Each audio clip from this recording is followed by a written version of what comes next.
Hello, everyone. It's Friday night. Holy crapola. Crap on a cracker. What's going on? It's Friday. That means it's the Skeptical Out Bar. Tiffany. Love I it. haven't seen Love you in it. a Tiffany's in the while. house. Jim. Robert. Bob. Damn it, Bob. Dr. Jim's here. Oh, it's so awesome. Representing tonight.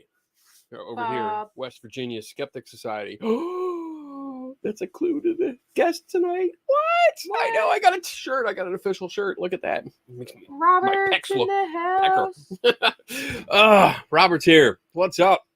All right. Jade Kitten's in the house too. That's great. I'm so happy to see everyone popping up. This is so much. Spirit Stalker 53. Ooh. How did I get here? That's a cool name. How did I get here? I'm new to the channel. So hello, Welcome. Spirit Stalker 53. Yes. That's a pretty badass name. I like that. Yeah. I like that. Hello, Amy. Amy. Wow, we're that getting some people goes in. with your spirit crusher thing. Spirit, yeah, my pop figure, yeah. So tonight is Friday. For one, that's good because it's the weekend. That means we get to drink if that's an option for you. Or smoke, or smoke, just or puff, relax, or just relax. have Yeah, some just water. have fun. Enjoy the Cigar. weekend. Let me go over the rules. We have rules because what is this without rules? Redman? It's chaos. Redman. It's chaos. There's the rules. Boom. There they are. Rule number 1 is that you are welcome to ask questions. That's what this show is about. It's about learning, about asking questions, about questioning everything. Yeah, that's what we do. We do it pretty damn good too. But you can ask questions. It's all good. Share a bowl with friends. Okay. If you that's your thing, Dr. Jim. I'm not going to question that. I mean, I'll share with you, Dr. Jim. is that what you did back in the 1910s? Oh, I'm just kidding. 10? Oh my God. That's probably when he was born. Oh. Anyway, no, I'm kidding. I'm wow. kidding. Rule number 2. Wow. John Kennedy's in the house. Rule number 2 is that I don't know everything. That's obvious. I mean, if you watch this show, it's obvious. I try to learn everything I can. I try to get as much good information as possible. Sometimes I just have to say I don't know, but we can learn together. I do have my notebook over here, so I can write stuff down if I need to. And rule number 3 is that we follow the Patrick Swayze rule here, and that is be nice. That calling people bitches is not nice. No. Divine Donna. I didn't say bitches. Did you? I said which is. Witches. Oh. Like which is. You said. Oh, I think you got me a fake out there. Yeah, I think so. I think I was set up. Set up for what? It's a fail. You said, it was for you. Yeah, you didn't get it. So be nice. Be nice. You can be in the chat room, and if something comes up and you disagree, that's cool. You can disagree. You can actually have discussions and debates about it. That's great. You know, state your case. I'm all for it. But Dr. Jim is stating his case. Thanks, Dr. Jim. Trying to come up with something original. He said. But basically, yeah, don't devolve into name calling. Don't get hostile or anything like that. Or Divine Donna will boot your ass out of the chat room forever. Because we don't know how to bring you back. Yeah, and we're not going to learn. we don't care. Figure it out. We don't care to learn. It took a long time last time, and I ain't doing that. That was too long. I mean, that was like an entire night. You're just gonna have to come up with another name. You're just gonna just make another user profile and just sign back on. I mean, it's really simple. I don't know what the big deal is. I see it on Zoom all the time. Right? People get booted and they're like, "Oh, I just have my other profile." You know, one of 112 other profiles that I'm gonna use to get to cause trouble. Rule number 4 is if you have a question, please do us a favor, put a Q in front of that, a capital Q. That way Donna can pick it out and save it for either a relevant time during the conversation or for the second hour. Yes, please. I see the questions. You don't have to put them in 15 times. I see you. No, I see them, and they're in a certain order. And then number 5, rule number 5 is my favorite. Pirate Skull, drink up. Oh, that's good. That's good. All right, let's switch back. Tom's World. Tom's World. I don't know if this is going to work. Because I have my... You don't have to I have a special guest banner, but I don't have to put it up because we're going to bring our special guest on right now. We are? Yes. Who is Here he comes. Special guest? Here he comes. There he is. He's in studio. Yo, Daniel. Look at that shit. Welcome, in studio. Daniel. How you doing, buddy? I'm all right. How are you? Wow, this is weird. Yeah, it is. This is the first time I'm doing a show. Well, we did have a show where we had Jason Gowan on, and that was back at the old house. Yeah, but this is the first time here that we're doing. You can't look at me now. Mm-hmm. This is gonna mess you That's up. a nice shirt. Yeah, my wife made this. That she did a good job. Yeah, you know, little Doctor Who Doctor Van Gogh Who, kind of thing going on there. We got Doctor Who fans in the house tonight. I hope so. That Doctor Who is sadly underrepresented on this show. Oh, you think? Yeah. So you came to represent. I came to represent. That's the only reason you drove up from West Virginia. 7 hours plus. Yes. Yeah. I came up here to put Doctor Who on this show. On this show. I'm glad that can be a point of discussion. Here you go. That comes up. Tiffany says it's like he descended from the heavens where the divine Donna resides. Yes. That's he came from the nether regions. The nether regions. Nether regions. Nether regions. The underworld. Oh my gosh. That's what I'd say. Damn it. I like your shirt, Robert. I love this. This is great. It's time for the West Virginia Skeptic. That's right. The man himself. Why did you? Let's just start this off. Okay. Like why did you start West Virginia Skeptics Society? You told me to. I did. You did. Totally did. You did. I mean, it was more than that. No, it was more than that. I encouraged. You encouraged, and well, I talked one evening. I asked you about your creepy dolls. Yes. And then you said it would be easier if we just talk. So you called me. Yeah. Or I called you, and I said, so what more can I do? Because I'd written a couple of articles for the Skeptical Inquirer, and I'm thinking, what more can I do? So I asked you that, and when I did, you said, well, there's not, and you got online and you looked, and there's not a representation in our area. It's a vast open area. Yes, and so there you have it. I just decided, hey, that's what I shall try to do. All right, Bob. I love his accent too, Bob. Bob loves your accent. Polite accent, like very nice. Very polite. You talk to him, and it's like even when he insults you, it's nice. Well, it's like okay, I am a dumb fuck. That's right, I am. You're right. It's cool. It's cool. Yeah, I distinctly remember last night. I was just really plump at one point. Yes. Well, you were feeling good. Yes, I was. You were feeling good last night. Daniel came up yesterday. Yeah. Right. Yesterday. You drove up yesterday. We hung out here at the CFI offices. You got to meet a bunch of people. Mm-hmm. You got a tour of the facility, which is cool. And I mean, you got a personal tour of all the artifacts. Yes, of all the artifacts. And we can talk about this a little bit in a couple minutes, but we also have on loan a new display. So we have a few items from his collection that he created, and they're on display now here at CFI. So if you come visit, you can see stuff from him, and you can touch them. Yes, we can bring them out of the case. Yes, because it said, "Please touch Skeptical Museum," with some exceptions. With some exceptions. Yes. Yeah, don't touch the rum. Yeah. Ask first. There's no rum in this office. What are you talking about? Of course not. Like, well, I don't understand. None at all. None at all. Negatory. There's no rum energy. Oh, she said it. But she said it. Mm-hmm. She's trying. All right, you gotta drink, Kenny Biddle. I did. You gotta do it again. I said energy drinking. After you.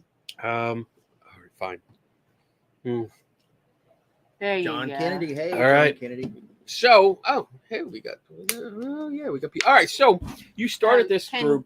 Daniel, why? Speak up a little, please. Oh, hey, John Kennedy. How's that? There you go. It might be because we're only using one mic. Yeah. That's probably why. We can get close. Like personal. Yeah.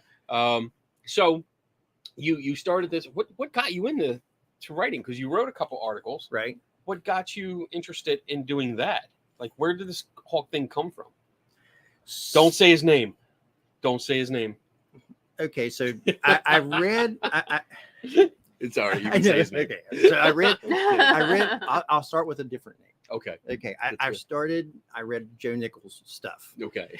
And so I was like, okay, this is really, and I've always been interested in it. I've always been interested in paranormal. I've always been interested in the strange, outre. If you read my stuff, outre is a word I try to fit into. And I bet Ben, I said the name. You said it. I bet Ben is not, he's like, why does he use this word all the time? So I've always been interested in those sorts of things. That's your word. Then that's good. That's yeah. If you see something I've written, I try to fit that word in there all the time. There you go. I'm trying to see what it means. O-U-T-R. Oh, O-U. Yeah. O-U-T-R-E. O-U. How do you pronounce that, Kenny, when you're reading it to yourself? R-E. Outre. Outre. Outre. Yes. That's not what Kenny says. I would have said like outre. Yeah.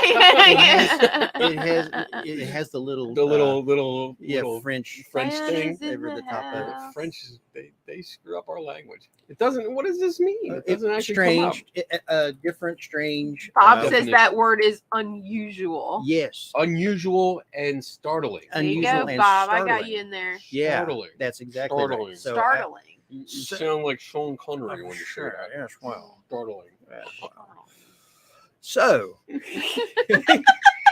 all got sidetracked on that. Okay. So I've always been interested in it, and so I read Joe Nichols' stuff, and when I read his stuff, I actually ended up coming across this fellow by the name of Ben Radford, and in the meanwhile, so I read his stuff too. He's got some really good books. If you've never read any of his books, I know they're back here on the shelf. They're really, if you seriously, he's got, and Joe Nichols has good books too. I mean, you need to read those. I mean, it's just part of it. A Joe Nichols book? Oh, a Joe Nichols book. I think that was our cue. Yeah, they're tonight. Talking about Joe Nichols books, right? We're going to have giveaways, 2 giveaways tonight. So there's going to be one question or 2. One question with 2 possible answers. There's two. It's one question with one answer, and then there's a follow-up. Yes. Yeah. So we can do it right now. Let's just do it for everybody in the house. So the producer's saying we're doing a contest right now. And so throw it out there. We're going to ask the question now. We're not going to do the answer, but we'll do the question. So this is going to be a question that we're going to throw out there, and then we're going to ask people to send in an answer. Put a capital G. A capital G. Capital G, and put your guess in. So, okay. And then right before the break, we'll say the question again for people that missed it. But it's the first person that gets the answer wins anyway. So whoever's listening now has a better shot. What's the question? So the question is, what is the first episode of Doctor Who in which Tom Baker, the 4th Doctor, appeared? The first episode. What was the title of that episode? The title of that episode. Yeah. Okay. There you go. That's all you're getting. So back to the Joe Nichols books led to Ben Radford books. Right. But okay, so I had all this interest in doing these sorts of things, and I've always been a nerd. I've always been a nerd, and I've always been interested in research. When I did my grad work, I did a bunch of research for that sort of stuff, and so I've always just liked to do that. So I ended up going to, a friend of mine. His name's Chris. He and I went to. One day he's like, "Hey, we've not been to. Neither one of us were to the Mothman Museum." Okay. And so he said, "Okay, we'd been there separately, but we'd not been there together.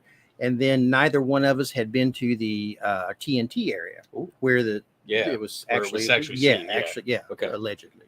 Allegedly. Allegedly. So gotta keep it real, man. So we did. We went there, and then he was like, "Well, we've never been there," and so let's go. So we drove out, and from that, I saw a blue heron fly through the sky. It was perched up on a limb, and it took off. And I said I saw it leaving and going across the verdant hillside or something, because I like those words. And so I wrote it up, and thinking I wouldn't do anything with it. I was just, because that's just what I do. Right. I like to write. I poetry. I write, different things, weird little songs. And so anyway, it's all I can do to not break out into pareidolia right now. Just saying. You feel free. Pareidolia, pareidolia, pareidolia, pareidolia, pareidolia, pareidolia, the excitement, pareidolia, the illusion. Perry, no, yeah. Who knew? Melanie, that was for you. Jesus. Amen. Holy shit. That was a lot better than I expected. Holy shit. All right. So anyway, so Wow. what was I talking about? I don't know. I know we just sang Pareidolia. I don't know where to go from here. All right. So That was good. well, thank you. Thank That you. was good. Yeah. That was really good. So I wrote this up and I thought I'll never do anything with this. So I put it in my little archives. Well, one night I was looking through again Joe Nichols stuff and Ben Radford stuff, and I thought I think I'll just email Ben and say, hey, would there be some place that I could present this at like a little conference somewhere or some information about this? And so, I'd written it up, and he was like, why don't you send it to me? I'd like to read it. And I was like, what? Ben wants to read my stuff. And so I sent it, and he read it, and he said, okay. He said, it's interesting. He said, would you like to submit it to the Skeptical Inquirer for publication? I'm like, okay, yes, sure. And he said, well, you need to change some things. You need to add some things. And he said, there's some work that needs to be done. And so I was like, okay. And so he sent me back what he wanted me to do, and I did it. And then we went back and forth 2 or 3 times, and lo and behold, it was published. And so awesome. I was happy about that. And then in doing that research, I came across The Devil Baby of Ravenswood. And so I did another, and he said, hey, go ahead and do that. He said, I'd be interested in hearing about that too. So I did. And there it is. And I'm going to post the link to his articles in, actually, you know what? I'm just not the single article. I'll just go and post a link to all of your articles on Skeptical Inquirer. Okay, cool. Yeah. Thank you. And that way, if you guys are interested, you're hearing him describe it and you want to go check it out, go check it out. Not now, but after the show. Go check it out. Copy the link. And look it up. Read them. They're interesting articles. So well, thank you. Yeah, I enjoyed them. I mean, so the one, I think I read about the Mothman second, because the first one I saw was the case of the Devil's Baby of Ravenswood. And I was like, oh, well, I mean, the picture alone, that headlines the article. I was like, well, that looks like a freaky ass baby. Yeah, picture of a baby. And the little crack that goes across its mouth, that's where the nameplate is, or where the plate is broken, and it makes it look like he has fangs. So I'm going to share the screen real quick and just show you there. That's what I'm talking about right there. That's a creepy looking baby. Yeah. And it probably wasn't when the baby died. The baby was 2 years old. And so in the research, I found out that 40 years is the limit, is what grave markers are meant to be maintained to keep. They'll say they have a lifetime guarantee. Oh, really? But the no. lifetime is 40 years. There is a time because limit. 40 years is, they figure that once you're dead, then 40 years after that, anyone that really knew you would probably be dead, gone as well, or not very care. old, or not care.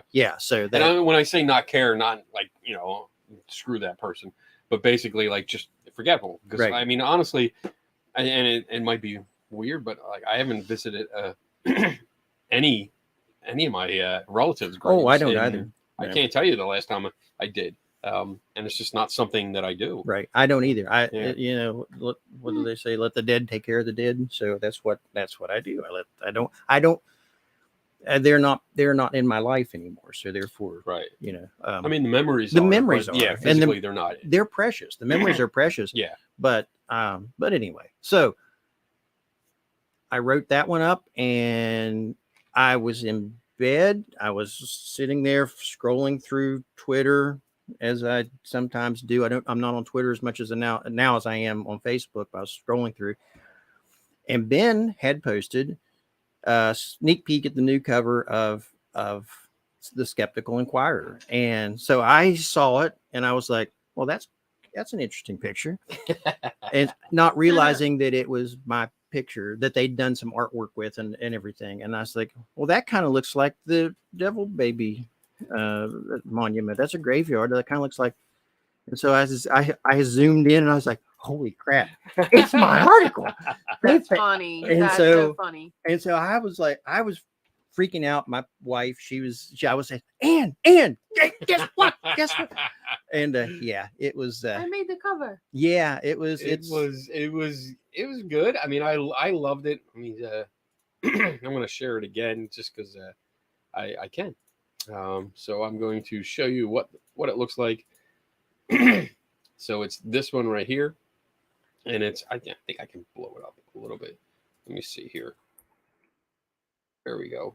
That's a little bit better view. Yeah. But yeah, it's a cool, and that's what catches my eye. You know, like when I see this, I'm always looking for stuff that, you know, is my interest. Right. And I saw that and I was like, this is a cemetery. Ooh, there's like a light coming out of this one. Mm-hmm. I want to see what that is. Yeah.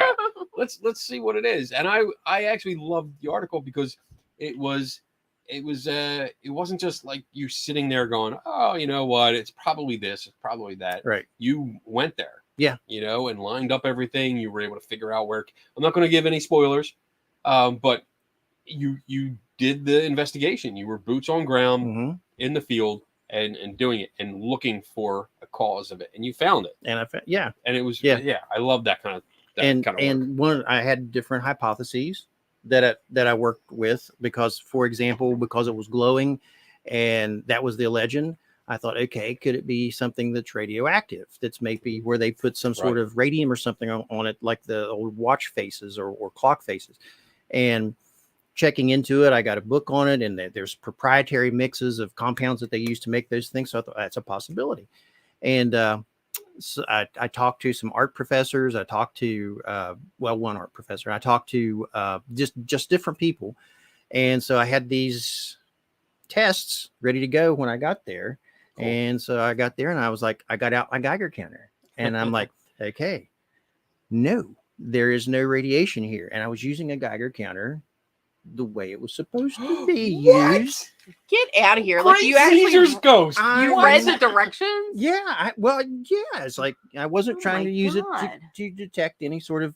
Wait, you were using a gadget to look for like paranormal phenomena, but using it correctly. Yes. That's an interesting concept. Wasn't there a paper about something? There like was that? a paper about proper use of certain pieces of equipment. Yes.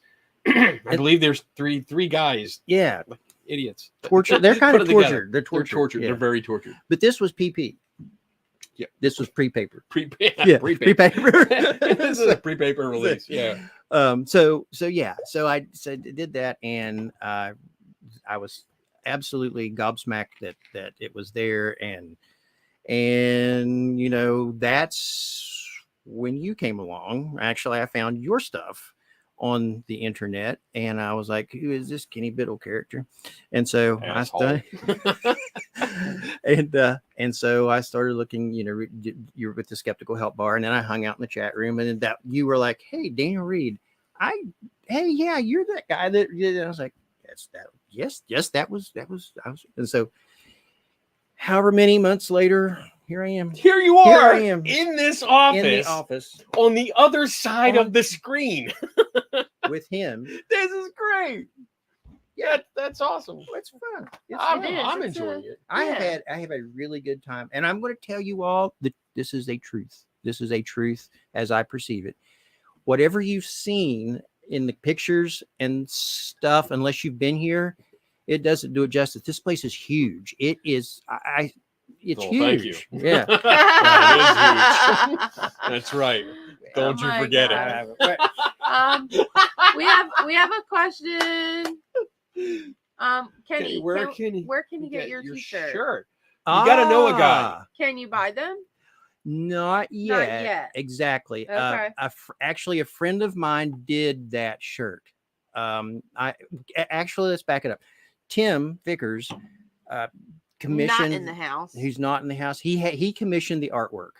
And Jenna, the same people that did your Three Tortured Souls. Oh yeah. She does good artwork. Yeah. So she designed. She sent us different layouts and we decided we wanted to have Bigfoot.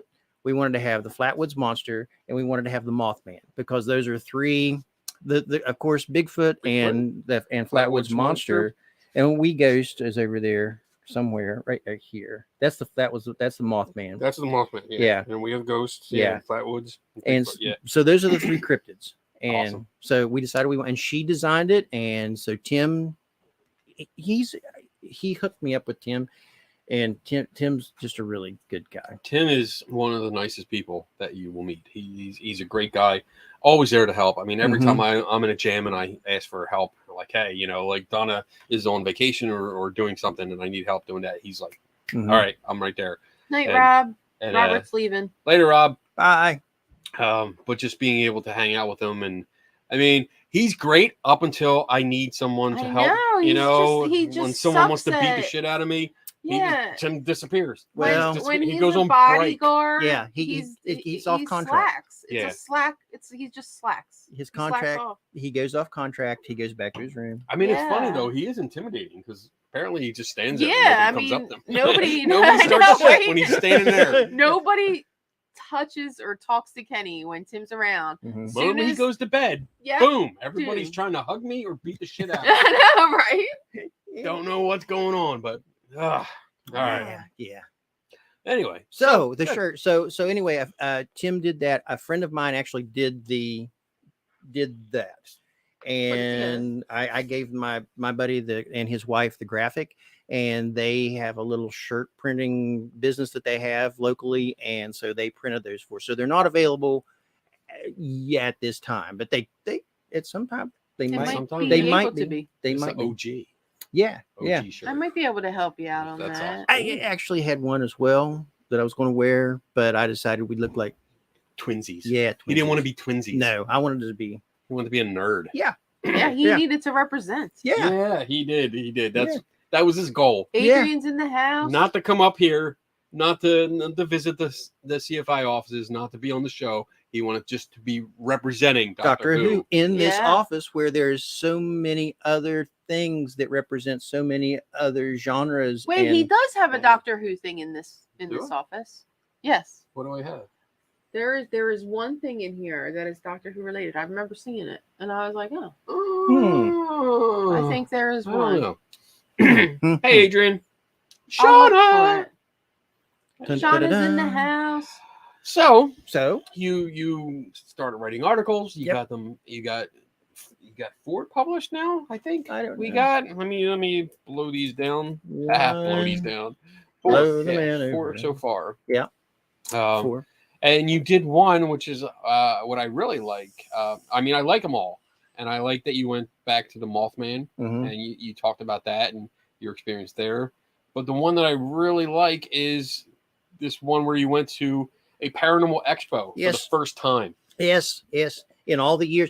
Now, one time in my life, I went to a psychic fair but it was in the hotel lobby, and I just walked in and I was like, nope. And I walked back out. I know the feeling. I really do. I know it. Nope. There's a few times where I've wanted to do that. Yeah, and I left immediately. And so this was the first time I'd ever been to a paranormal expo. Okay. And it was interesting. It was. I mean, it really was. I mean, I learned a lot. Stuff I didn't know before.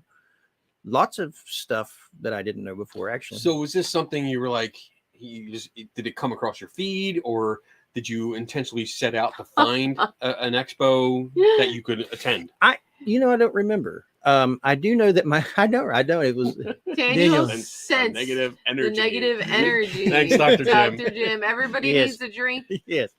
If you're drinking, I'll drink. If you're smoking, take a puff.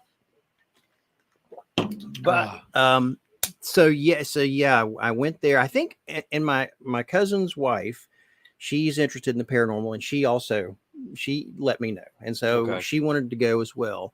And I went and stayed the weekend with them, and she took me down to the place, and she didn't stay as long as I did. Okay. I was wondering if like she was like, all right, well, there's the entrance. You go ahead. Yeah. And I'll catch up. Yeah, she did. She's actually she left and she said, "Call me when you're finished. Stay as long as you want." I was like, "Okay." So I did, and the picture that you see at the beginning of the article is the entry into the hall where they had the things set up. And so the first person that I talked to, which is the person that I give the, it's close to the conversation that we had. It went something like that, but Okay. that wasn't verbatim, but that's a paraphrasing, but it was the all the questions that I asked. That's basically the way that I did it, the way that I went through. And so that person was immediately to my right. And so I started talking to them, and they had REM pods, they had dowsing rods. Okay. They were selling the dowsing rods for like $30 some for a set. Like, wow. Yeah. And so ones that I found on Amazon that were like 13. Yeah. The stuff was, well, it was very expensive. Yeah. The stuff. I mean, that's fair. It was. Yeah. It's usually expensive. It's very expensive to buy some of the stuff. And so you saw like dowsing rods, you saw REM pods, you saw all kinds of like different ghost hunting equipment. Yes. Okay. And so I asked the question, how does this work? Hey, Tim. Hey, Tim Vickers. He's at work, can't watch, but wanted to say hi. Hi, Tim. Hey, buddy. You're the best. I just praised you, and he was saying, no, he's not nearly as nice as you're telling people he is. No, it wasn't that. He's a really nice guy. Just sometimes he slacks on his bodyguard duties. Bitch. He's still a nice guy. He's still a nice guy. He's still on my list. Top. All right, so you saw all this equipment there, and you saw other things. Yeah, I asked them how it worked. Okay. And they basically said, okay, so this is the REM pod, and I said, okay, so what does it do? Well, it detects when a spirit is there. How does it work? And so the more questions I ask, the more the jaw tightened, for lack of a better way to put it. Okay. And so and I didn't ask. I tried specifically to not antagonize people. Right. And so I asked questions like, okay, well, help. So you're saying that, and then I'd go, so every time though I'd come back with another question, the person would you could tell they didn't want to fool with me anymore. But I said, so how does this work? Well, ghosts operate by it detects a change in the electromagnetic frequency. I say, well, how does it do that? And so, okay. And so we go through this whole thing where she says that ghosts can, I got to say the word, ghosts can manipulate energy. And so they can affect one kind and that can affect others. Well, at the very end, she got to the point where she said, look, I can't tell you how it works, because I asked you're saying EMF. I said, there's lots of there's light, there's radio waves, there's x-rays, there's all these. What specifically is it? What range? Range? And she's like, look, I can't answer I don't know. I just know it works. And I was like, oh, okay. And then immediately she said, can I help you, to the next person in line? Like cuts you off. Yeah, like, well, basically. You're done. So, I'm gonna help this person that even though they don't need help, I'm gonna make them need help. So I'm gonna talk to them instead of you. And that happened consistently through the whole. Oh wow. Yeah. So everybody that I spoke with would get that. They would get to the point where they'd say, I don't know how it works, I just know that it does. Wow. And there was a guy I came across a guy that had he made his own REM pods, and he said that he did his own circuit layout and all that. I thought, here's somebody that knows about electronics. Okay. So I'm going to ask, he can maybe answer my question. No. No. He had the junior theremins. His mother, they did this together, and his mother designed the outer casing for it, and he took the junior theremin. I think it was a junior theremin because it acts exactly like and sounds like the junior theremin sounds. And so, but I asked him, what does it detect? And he would, again, everybody got to the point, I don't know how it works, I just know it does. Okay. So, interesting. Yeah. Interesting. And then the haunted items. So Yeah. It was so. Before we get to the haunted items, so what is your? This is the first time you went to a Paranormal Expo. Yeah. Right. This is your first kind of interaction with people that sell and or make this stuff. Yes. And so, what is your impression leaving that? Like, what is your impression of ghost hunting equipment that you saw there? Oh, the ghost hunting equipment's junk. I mean, it's not. It's if you, I'm going to stammer around here. It's good for what it's supposed to be used for. If they're using it appropriate, like Geiger counters. Thank you, John. I'm sorry. So John said he put some of the show stickers up around town. Cool. Awesome. Cool. That's awesome. That's you. Cool. And he's wearing one of your I Am Skeptic shirt. Awesome. That's cool. I have another T-shirt that I did. It's called Skepticism because believing everything is easy. Well, yeah. I like that That's shirt. good. That's a good one. I like that. But anyway, so this stuff doesn't. I mean, no one. I don't. It's not. A, people don't know what it's really doing. Right. Okay. B, they're misusing it for things that they think that it should be doing, but it's not really doing that. It's doing something totally different, and they think that it's doing what it's supposed to be doing. And C, it's extremely overpriced. Yes. I like that. I like how you put that. Yeah, I do find, and we've talked about this a lot on the show and other shows, Three Tortured Souls, where it's being used in a way it wasn't designed to be used. Right. And the overpricedness, I just don't get it. I mean, I get it. I think, honestly, most of these people that make these equipment, these devices, are out for, let's make as much money as possible. Well, the thing, on the resale value. Yeah.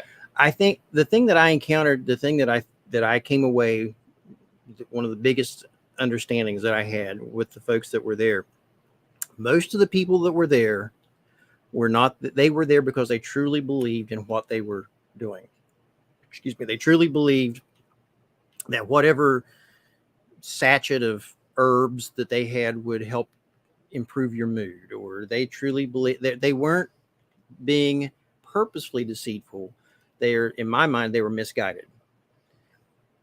There's another group that was there, very small numbers. I think that there were people who were specifically being deceitful and they knew it was a bunch of crap and they didn't. Wow. Yeah. Okay. But that was a very small portion. And I don't, that's supposition. I even say that in the article, that's supposition on my part. I have no idea, but I just, from talking to them, and I could distinctly pick out, I think, who was there as a con artist and who was there as a genuine believer in the things that they were selling. Okay. So onto the haunted items. No correlation between that statement and the previous. Okay. Okay. Okay. All right. So now we have you come to a table. Yeah. And you what happens? You see a sign that says haunted items for sale. Haunted items. Oh, yeah. I nailed it. Okay. Yeah. Yeah. Haunted items. And I'm like, oh, cool. So I go up and I strike up a conversation. Because I spoke to every single vendor that was there that day. I made multiple trips around, and I would eavesdrop on conversations that was happening as well. Okay, yeah. And listening to the questions that other people were asking, and as you know, to see how far they took the questioning. Right. Which didn't go actually very far. What does this do? Oh, it does this. How much does it cost? This. Bang, give them the answer. But this one guy had the haunted items, and I said, okay, so how are these haunted? And he says, he gets this little sort of a grin on his face. He said, well, it depends on how you define haunted. And I'm like, that, like, right there, that to me is a sign of a con. Yeah, it's a con, because it's like, well, you tell me how you define it, and I will shape what I'm doing here to what you tell me. Well, I asked him, I said, well, what do you mean? What do you mean?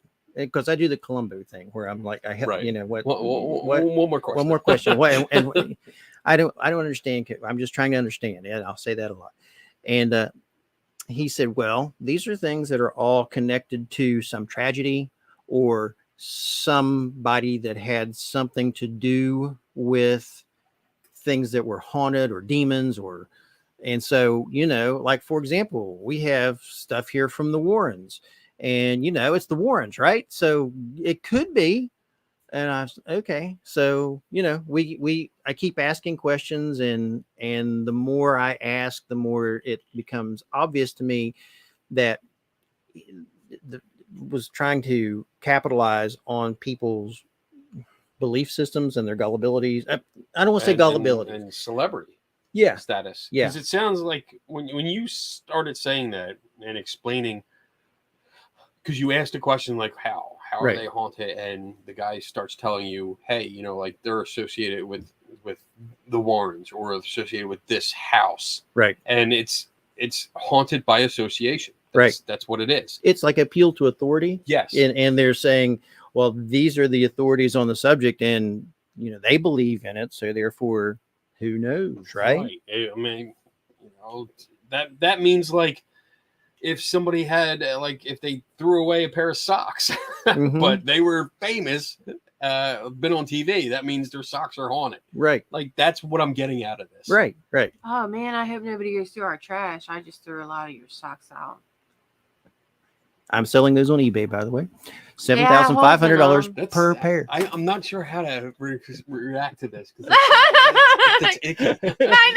I just had to say it because it was just funny the way you said it. I really am not selling them on eBay. Sorry for the sidetrack. Sorry.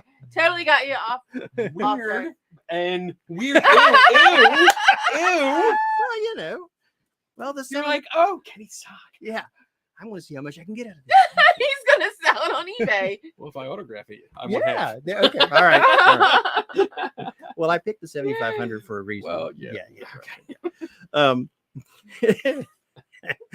So anyway, what were we talking about? I don't know. I don't either. We're talking about haunted by association objects. So he said that, these are the Warrens, so who knows, right? Well, who knows? Could be. Could be anything. Okay, so I'll give you an example.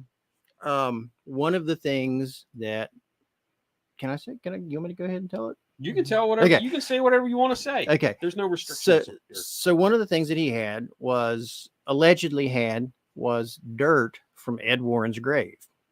And so I asked him, I said, so this is dirt from Ed Warren's grave? He said, yeah. I said, well, how do I know? And he said, I was like, what?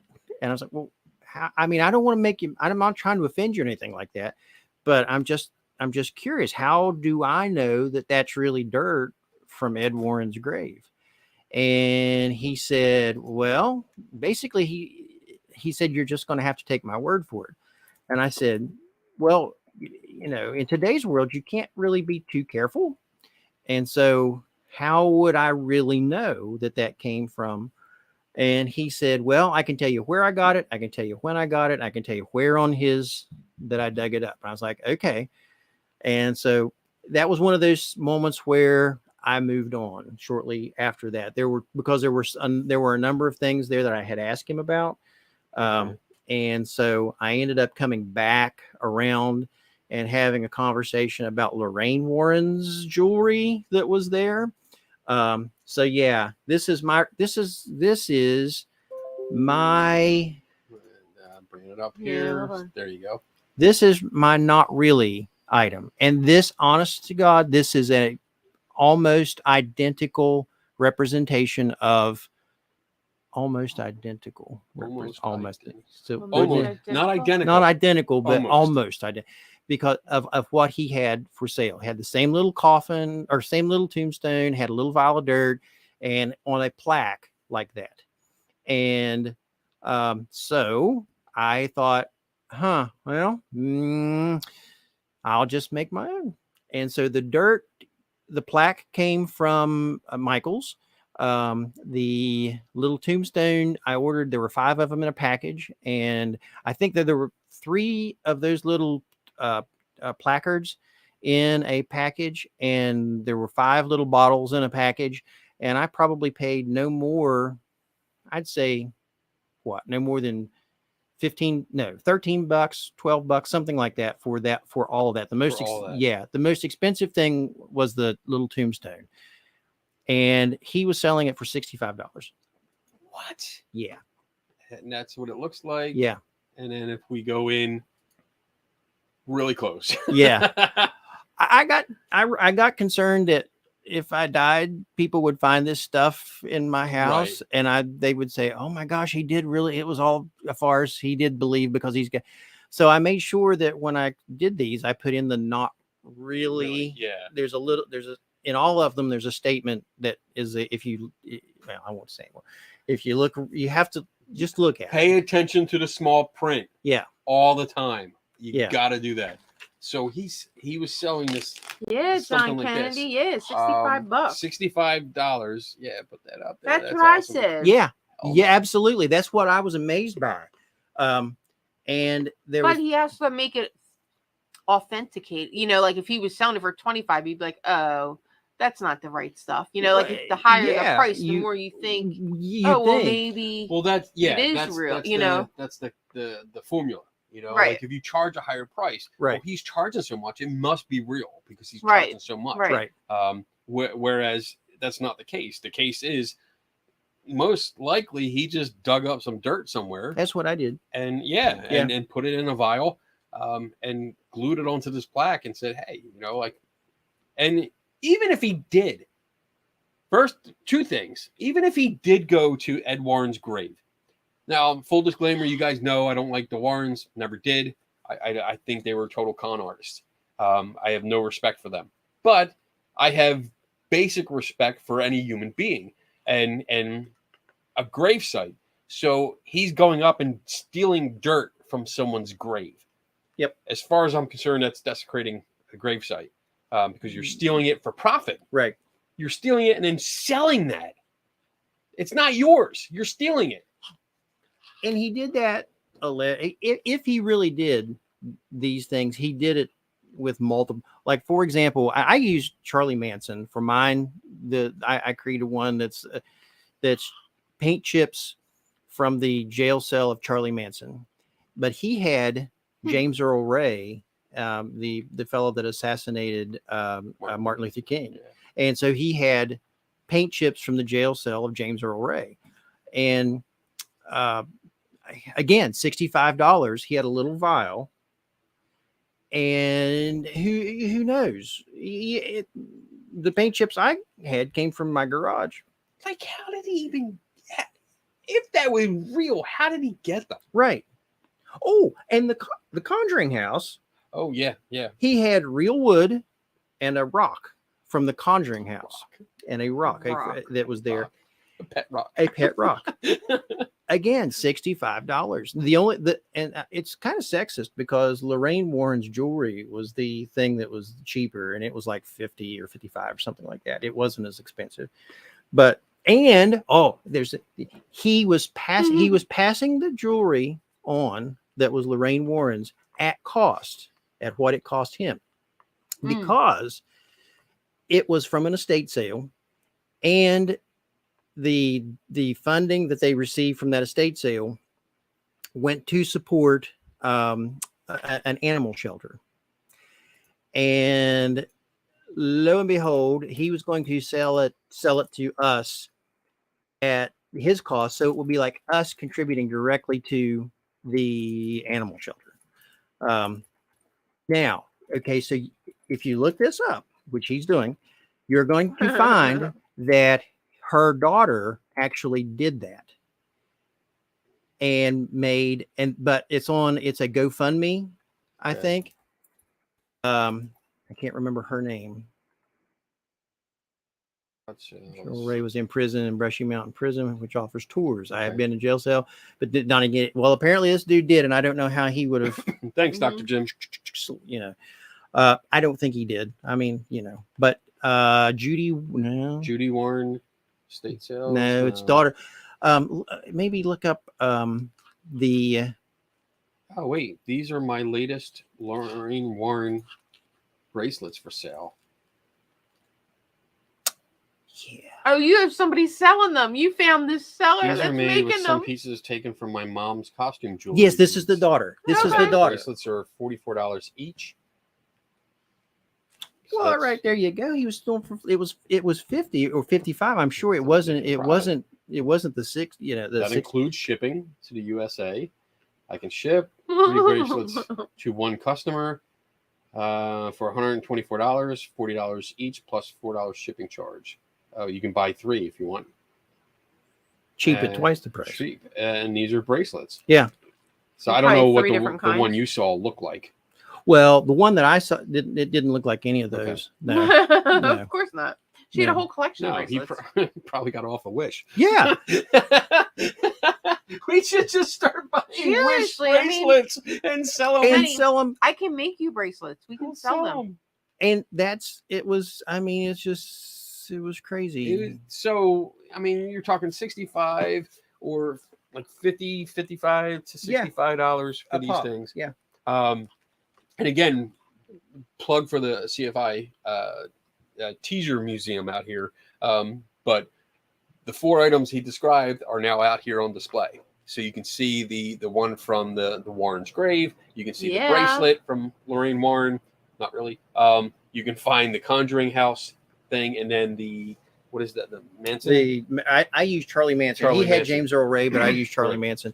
Paint chips and stuff. But you can come out and see them and see how they're set up. Mm-hmm. And if you don't read the small print, it's easy to pass these off as artifacts. Right. And well, we were talking about the taking the paint chips away.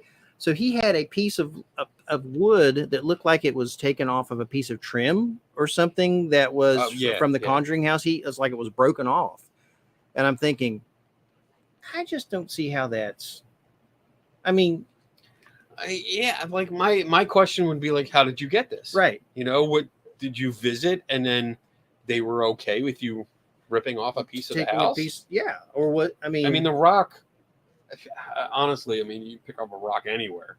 It really doesn't matter where you pick it up. What I did. But the wood. I mean, if you're going to say it's from there, like I've known people like my friend Daniel, another Daniel, that owns the Hinsdale house. Like he's redoing that house, and it's claimed to be haunted. I don't think it is, but I've been there a couple times. But he sells pieces of wood, and it's it goes back to the house to help repairs. And I have a piece, and I don't doubt that it came from the house because I know he rips it apart to repair it. So I don't have any doubt. But if it's somebody else that's not associated with it, just like I really do see, and I think you brought it up earlier today. It's probably a guy that has it on sale, and then as soon as somebody buys it and walks away, it's like, brings out another one from under the table, puts it out, and like, all right, we're going to sell another one. You know, like how many times, even like trash night, you can go up and down the block and find a piece of wood, and just break it up into 100 pieces. There you go. And that's potentially $650. Yeah, I mean, it amazed me, and the fact that no one asked questions about the stuff that they were buying beyond what does this do, and how much, how does it work, and they would give them some just answer about energy or something, and then energy. Oh, sorry. I said it twice. And so then that would be sufficient for them. And so I mean, it bothers me so much because I have written about provenance, and making sure you have a certificate, some kind of certificate of authenticity or paper trail from where it came from. And I noticed somebody, I think, Spirit Stalker 53, which still badass name, love it, said something about even having a video, of you at the location removing the dirt, which probably would be incriminating. It's like vandalizing or taking a piece of wood from the house, or the paint chips or something, like having something like that you can show on a tablet on your table, just saying, hey, look, there's the video. That's me putting it into this bottle, marking it. Because I would even mark it because, I mean, I assume there's no markings on the bottle. No. Or the dirt or the paint chips were. They had, some of them had the little, like I have there, on mine, the little label that says da-da-da. Some of them didn't even have that. Okay. I put it on, like, I don't think Lorraine Warren's did not. It just had a little posted over to the side, a little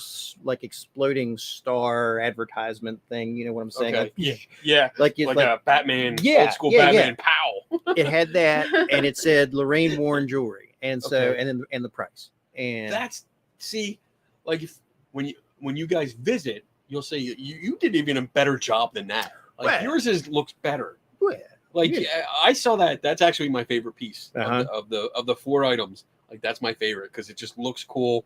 I like the little picture that you put and the description in the jewelry box itself. It just looks cool. If he'd have done that, he could have gotten the $65 easy. He could have gotten 70, Probably 75. Yeah. Because the presentation is everything. It's everything. Man. Yeah. That's big. Yeah. Present that shit right. Yeah. But yeah, it just kills me that there's no questioning. If people are buying, did you actually see someone buy anything from him? Yes. Okay. Not those items, but I saw them buying other things from him because he had a lot of stuff. I mean, he had. It was like flea market. I mean, he had poppets and he had different things that he had made. There was some what is from The Conjuring. There was a thing that was made out of bone. I've not seen all those movies, so I don't know. Like I want to call it an idol of some sort. Wait, so it was in one of the Conjuring third, movies, but not at the house. Right. It was underneath. I think it was the Connecticut one. Okay. Where they had like this bone sculpture kind of thing underneath the house in the crawl space. Yeah. It was underneath like one of the bedrooms. So he made one of those, and he was selling it for some ungodly price. And there were things there that he specifically said, "This is." Oh, he had the Annabelle, the Raggedy Ann. Okay. He had one of those in a cabinet that he had made that looked like the one that was in the Warrens. Yeah. Okay. And so he had stuff that he made that he would say, this is a replica that I made. But those items that I made, he did. No, it was like, well, it depends on how you define haunted. And that's only because I asked him. I think because if someone would come up that was, for example, I knew a young lady one time, a long time ago. She was a student of mine. Was it in the galaxy far, far away? In a far, far away. Just making sure. It was. And she was absolutely fascinated by the Warrens, and she loved everything that they did. And so if she saw that, the self that she was at that point in time, she would have bought her. Okay. Yeah. So with that, it was like, oh, Lorraine Warren's jewelry, I can wear it. And I have to circle back to the beginning when you initially approached the guy, because the sign said haunted items. Right. It did. And these are not anything. They don't have any story that says that they're haunted. No. Or cursed or whatever. They're just like, this person wore this piece of jewelry. Right.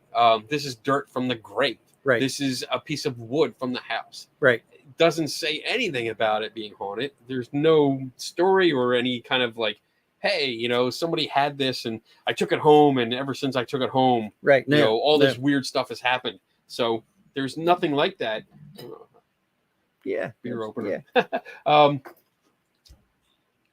But he's still selling it and not telling you it's just artifacts.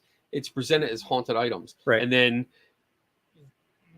the beginning of your questioning, he goes into that haunted by association. Right. So he's still trying to give that impression that Who might knows? be something Who with knows? this. It might be. Because it was owned by them or in their house or part of that. That's exactly what he did. And just never backs down until he finally says, you're just going to have to take my word for it, which I never do. No, absolutely not. Never will. No.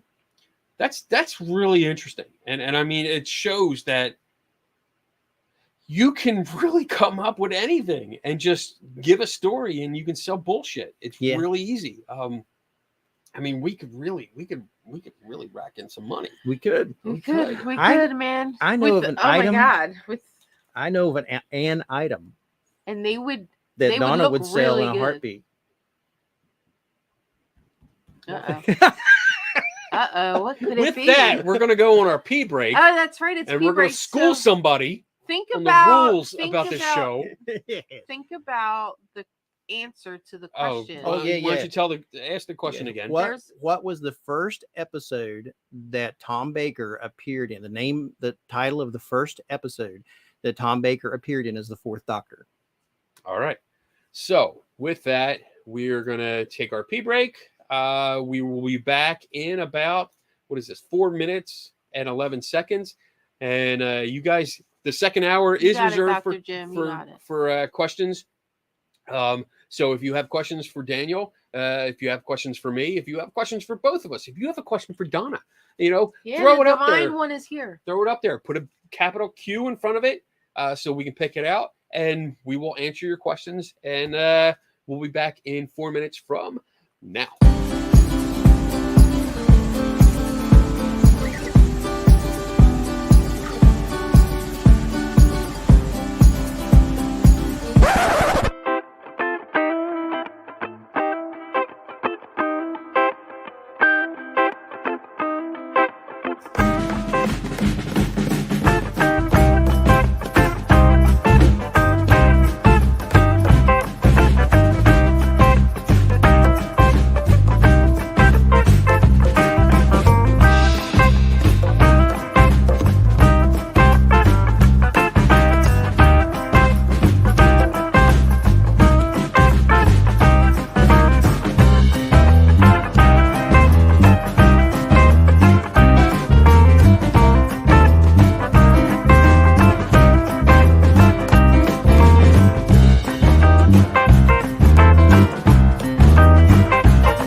Alrighty then.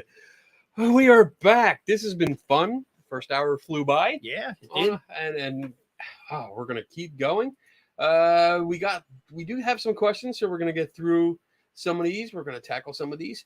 Again, if you have questions, please do us a favor. Put a Q in front of it, put it up in the chat, and we will get to it. Also, I'm going to put up real quick. I want to put up this. This is the address that you can reach me if you want to send me stickers or props or stuff or haunted items or ghost hunting equipment that you don't use anymore. And just like, I don't want this. It's in my closet. It's in a box. Not doing anything with it. Yeah. Let me donate it to science. Send it to me. And he loves ripping stuff apart. Yeah, I do. And sometimes it works when I put it back together. Most of the time it doesn't. But that's worth it. Send me your stuff. If you want to. It's cool. Take a screenshot of that, write it down, and I will put it up again later. But for now, we're going to get to some questions and see what's going on. What are you guys asking? What are you guys thinking? And see, pick Daniel's brain a little bit. Not much there to pick. Well, amen, brother. We're all there. Don't worry. What do we got, Divine Donna? Bob wants to know. Who are the Beehive Skeptics? Oh, I'm sorry. You're reading them. Is that okay? Yeah. Okay. I'm sorry. I'm getting used to that. I'm so used to doing it. Go ahead. I like that. Go ahead. Bob wants to know, who are the Beehive Skeptics? I saw they have joined the West Virginia Facebook group today. Mm-hmm. So Beehive Skeptics, as far as I know, they are a skeptics group. That's a new skeptics group. And are they Utah or Idaho or one of those 4-letter, like one of them 4-letter words? One of those 5-letter states. Yes. Iowa. Beehive. I'm looking it up now. Utah, just to make Ohio. sure. Skeptics. Oh wait, it's not in skeptics. I'm in the wrong profile. Beehive Skeptics. So they are, where are they? Utah. Lives in Utah. Utah. Salt Lake City, Utah. So it's a new, as far as I know, it's a new group. Mm-hmm. Thank you, Tiffany. And and I talked to them a little bit. I reached out to them. I saw one of their posts, and so I talked to them for a little bit, back and forth. And they're trying to get it going, and it looks like they're doing a pretty good job. They got it started. And they did a dowsing challenge. Yeah, that was good. I was jealous because like the picture where they showed all the bottles of water or where the waters were supposed to be for dowsing, and I was like, dude, I'm getting distracted by the kegs. There's kegs underneath there. I want to see what's in the keg. Did you know that Utah is the Beehive state? Yes, I did. You did? And it was from the Beehive Skeptics. I didn't know because that. I was curious and I looked it up, and there was something about they were the Beehive State, and I was like, oh, cool. That's awesome. They've got a really cool logo. I like their logo. The logo is cool. Yeah, because I didn't I didn't know that, so that's kind of a cool. Yeah, cool. Yeah, it's cool really nice. Tidbit there. Cool. Thank you, Bob. Damn it, Bob. Oh, Bob, I feel your pain still, my friend. I feel your pain. We talked about you all day today, Bob. Yeah. We were talking about you a lot. Daniel, Bob wants to know why you didn't kidnap Tim and bring him along with you. He had to work. No, I don't know. No. I should have. You should have. Yeah. But, you guys just did 2 events. Well, it was one event. There were 2 locations. Well, it's in the same town, but there were 2 museums in the same town. Oh, okay. It's not odd. It's just the way that the business worked out. The Flatwoods Monster Museum is actually in Sutton, West Virginia. And there's also a Bigfoot museum in Sutton. And that's where they had the Bigfoot Festival. Okay. And so we visited the Bigfoot Museum. We did the festival. That's a whole other me going crazy for an hour talking about that. And then we went down the street and visited with the folks at the Flatwoods Monster Museum too. So that's cool. Yeah, that's cool. I like that. And Tim was there. Yeah, Tim was there. Yeah. Yep. Anybody else? Selena was there. She was. Oh yeah. Yeah. And my buddy Chris was there, and so we all, went around. And at one point we were going to torment a tarot card reader, but it didn't work out. So, but Wasn't in the cards. Wasn't in the cards. Ah, but I'm bummed. My first dad joke. All right. Oh, jeez. Injecting a little humor into the podcast. Yeah. Very little. Yeah. Not stacking the deck at all. All right. They just keep coming. Here's a question from Spirit Stalker 53. Are they not stinking? I don't. Probably. I don't know. Depends on when it depends on if like they went in the wash and like they pulled out of the after being washed. They're like, you don't need this anymore. I'm getting rid of this. I don't know. Usually I clean them before. Yeah, I usually wash them, and then as I'm putting them together and matching them up, that's when I find the holes. The holy ones. Yeah. They're religious. The holy. They protect me from demons. Yeah. Okay. And you need it. Okay. I do. Yeah. I do. A lot of demons in my life. Okay. Dr. Jim has a question. Dr. Hold on. There we go. Have you heard about the vessel dolls? Since they ran out of legit haunted dolls, they now call them vessel dolls and say they fill them and make them haunted. WTF. That's Dr. Jim's polite way of saying what the fuck. Right? So vessel dolls. If I know what you're saying here. Yeah, what are the vessel talking dolls? about I know doll vessel. Let's see what this says. Haunted vessel doll. So look how much it costs. Do you just put remains in the doll? Is that how you? Is that how it works? I was looking for a description. This Like, one. what Look This at that one, one. $280, $100. Well, what does it do? $85. I'm trying to figure out what these do. Click on one, like you're gonna buy it. Poltergeist haunted demon doll vessel. Vessel. Let's click on that one. Do not. Oh, where'd it go? It went. That wasn't true. All right, that was misleading. Let's go on your $280 one from Etsy. Let's see what that has to say. Come on, haunted doll. There we go. All right, so haunted vessel doll, witch spirit, green witch, positive spirit. Well, I don't want that. We want positive I don't want spirits. positive. I want the negative ones are the more fun. Meet the beautiful Clarence. She is in the largest vessel at 25 inches.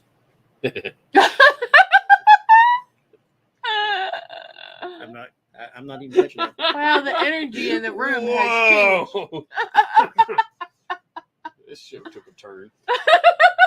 Oh. So wait, tell me, is it like are you supposed to put the remains of your loved one in this vessel? Is that and you're making it on it? You putting a spirit into the like vessel? How do you catch Dr. a spirit? Jim, you need to get your ass on the show. How do you do that? I need to know. From my understanding, it's instead of just a doll being haunted, like somebody does a ritual or asks or summons a spirit and puts them in the doll, which is the same shit, but it's just a new name. Well, I wonder too if they're taking like haunted look that they're how exercising do you get the spirit and putting in there? it Like how do you get it in there? Let's see. How can you make a vessel is doll? A vessel doll?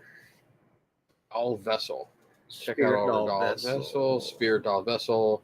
Check it out. Folk art tradition of memory vessels grew out of grave marking or the commemorative rituals found in several cultures. A Smithsonian psychic and paranormal items for sale. No, that doesn't help. It's all eBay ads. eBay spin. Emerging 3-piece. No. Haunted vessel doll. Collab. Active. Spirit paranormal. These are just all freaking advertisements that put in all kinds of keywords. I was just I think it's just it's basically a haunted doll and you put a specific spirit into it. It's a marketing scheme. Yeah. It really is. That's what I'm seeing here.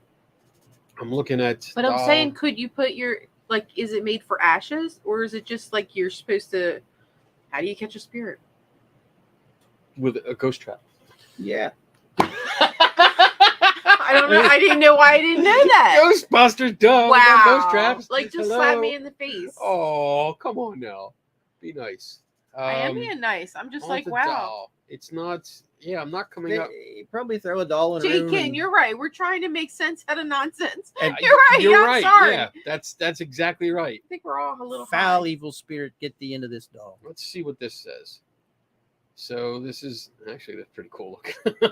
Oh, Are they? That's freaky looking. I'm That's- going to share that one. Yeah, that's It's a little. I want to see what you're looking at too.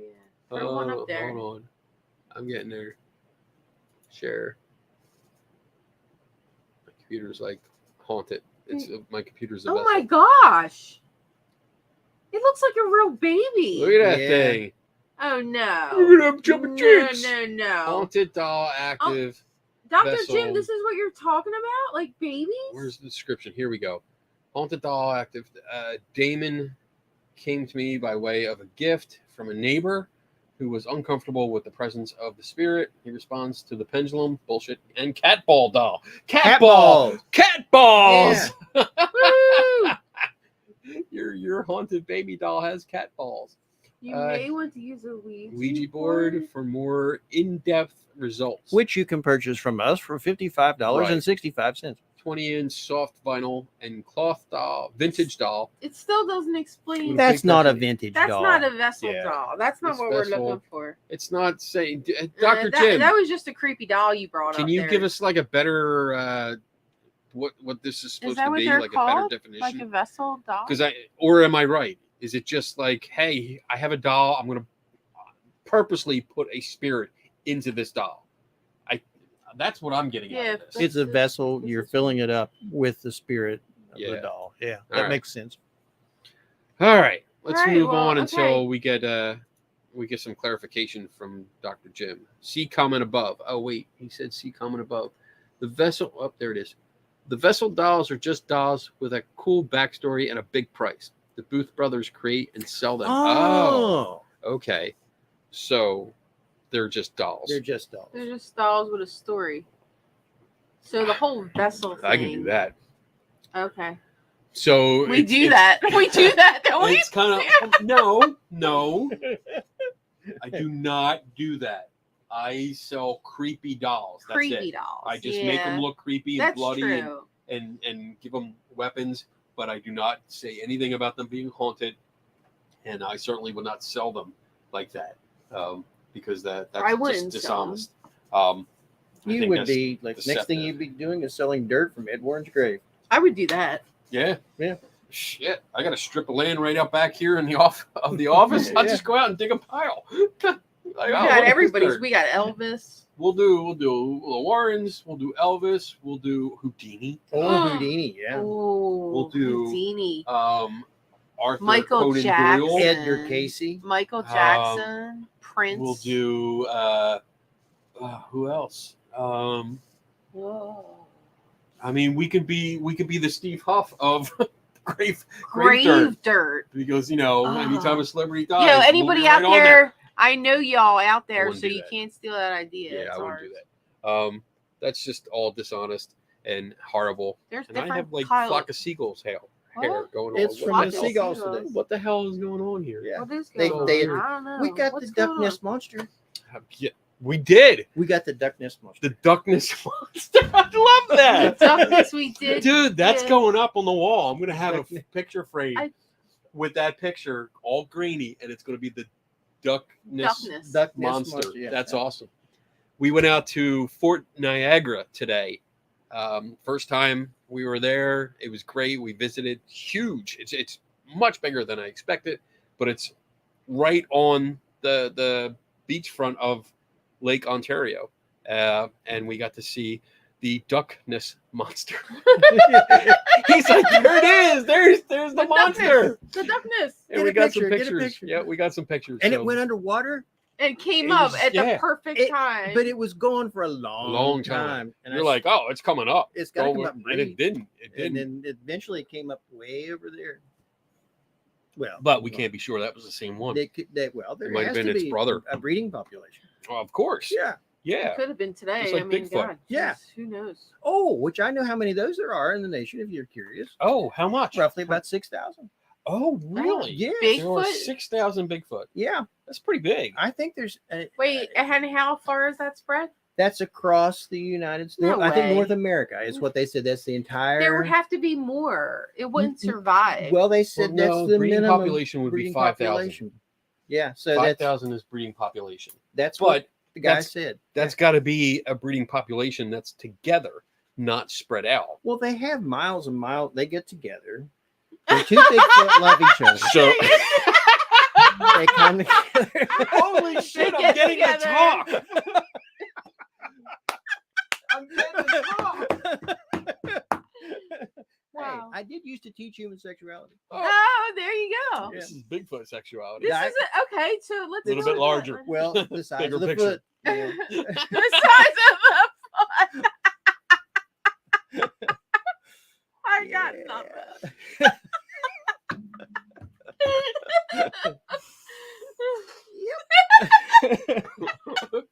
It's coming out Kenny's news. All right, we're good. So, where were we? Vessel dolls. Vessel dolls. We finished up. I think. Yeah, with we're the done. vessel We're done. dolls. Thank you, Dr. Jim. Appreciate the clarification. That's good. So yeah, they're just dolls. I don't see anything with them. I don't see any reason to believe that they're anything other than just dolls with a cool story. Yeah. That's it. Yeah. You know. All right. What else? Oh, well, Questions, Tiffany, people? Well, now wait a minute. So Tiffany put this Oh, in here too. She Some says parents. some go ahead. parents that have lost a child, sometimes even miscarriage or stillborn, use these dolls as a coping mechanism. I'm not sure how I feel about this because I've not researched it, if the healing or feeds delusion. Of course, I've heard of those who've used it and acted like it was a real baby, but I can't speak to the commonality of this. I think that would be a very bad idea. I'm in real life. I'm a counselor. There we go. And I can tell you that there are healthy coping mechanisms and there's unhealthy coping mechanisms. And that I think would be a very unhealthy coping mechanism because you're dealing with it, but you're not dealing with it in a rational, logical way. And some people are going to say, oh, but if it's being dealt with, what difference does it make? And to that, I would say something to the effect of, well, if you hold a false belief, there are harms that can come from holding those false beliefs that some people may say, oh, well, it doesn't make any difference. They just, let them believe that. But there are healthy ways to deal with it and there are unhealthy. And that's definitely, I think, unhealthy. Yeah. That would say not that too. contribute to the progression through right. the stages. Right. To get out of the grief, to progress through the grief and recognize it and deal with it head on and then move on. Right. To get past it. So you would be trapped. You would be trapping yourself. And the thing would, this doll would, if something happens then to that doll, black baby doll, yeah, that was just creepy. Then you go through it again. Then you'll go through it again, probably. I mean, oh my gosh, yeah, I could didn't see even that, think of that. Like, what if, ooh. I mean, it's transference. It's transferring the emotion. Yeah. And transferring the emotions onto the inanimate object. Projecting. Yes. Yeah. Thank you. Yeah. Transferences, but we're getting into the Freudian stuff again. I'm sorry. Yeah. We had that conversation today. Oh, no, you did not. Yeah, that was another. Wow. There's another. Yeah. Wow. All right. Okay. Moving on. But yeah, I think that was good though. I appreciate that. Dr. Jim has another question. So, watching the pee break video during a show, you need to run it with commentary to let us all know what is what. If you have already done this, disregard everything. So I'm assuming you mean like the advertisements of the people or the pictures. The events, probably like where we met. I tried for the most part. I tried to pair up the images with the what's being promoted. So like I think, and I haven't actually watched it in a while because I'm busy peeing. But like speaking of it, when Skeptoid comes up, or like right before it, I think there's a picture of me and Brian Gunning. Or Gorilla Skeptics. Yeah. Susan Gerbic is in a picture. So where you have a picture of me and her, or I think the three of us, comes up. So I'm trying to pair it with the either the podcast or the organization. But there's some parts of the organization, like I know parts of CFI that I'm not affiliated with or I don't associate with. So I just insert pictures. Like I know there's a picture of me or us with Penn and Teller or both of them, which really don't have anything to do with any of the organizations that I promote, but it's just like, it's Penn and Teller, man. It's cool. Yeah. I want to put that out there. So maybe when I get around to refining it a little bit again, when I feel like, you know what, let me see if I can update it a little bit. Maybe I'll put like just text so you guys know who is on screen, just in case you don't. Put it wee tiny, and so people would have to get really close, and do one of them jump scares where it's like, yeah. Oh my gosh! No progressively get the type smaller with each passing picture. You guys we're moving on. Okay. This is what you got to me. I told you. I didn't know your pain. At one point, I was going to do something, and maybe I'll do it in the future. But I was going to do something where I had like a picture frame in the back that had a picture, and every episode I was going to change the photograph to make somebody like because I saw it in somebody did a story. Why are you giving it away? And well, because I'm probably not going to do it. Okay. Where like it was like a beach scene, and there was somebody. Like you just see a figure in the background, but every episode, the picture would be that figure got closer and closer until they were actually like up looking in the picture. That's from an M.R. James story. Is it? Yeah. There's an okay. Well, it's I can't remember the name of it. But there's an M.R. James horror story, Victorian horror. I like Victorian horror, and the things in the little picture, whatever it is, it's not really a picture, but they move each time you look at them. Yeah, that would be cool. Be something to do just to see if, because I mean the other night when we were doing the Three Tortured Souls show in the beginning, I had a flashlight trick going in the background and nobody commented. It was turning off and on and nobody commented. I was like, damn, and then the batteries went out. So, but I replaced them and I might do it again. So pay attention. All right, what else we got? Spirit Stalker 53. That's cool. Have you all talked about the Ouija board yet? What's the 53 mean? Is there anything specific, or is that just what YouTube gave you? I'm just curious. So, have you talked about Ouija boards yet? We have not talked about Ouija boards. I have tonight, really. A bunch. That's never. I think I did one show way back, and we talked about Ouija boards. But I have a few dozen. He is not lying. That would be a cool show to do. Maybe we could just show all your Ouija boards. Show all the Ouija boards.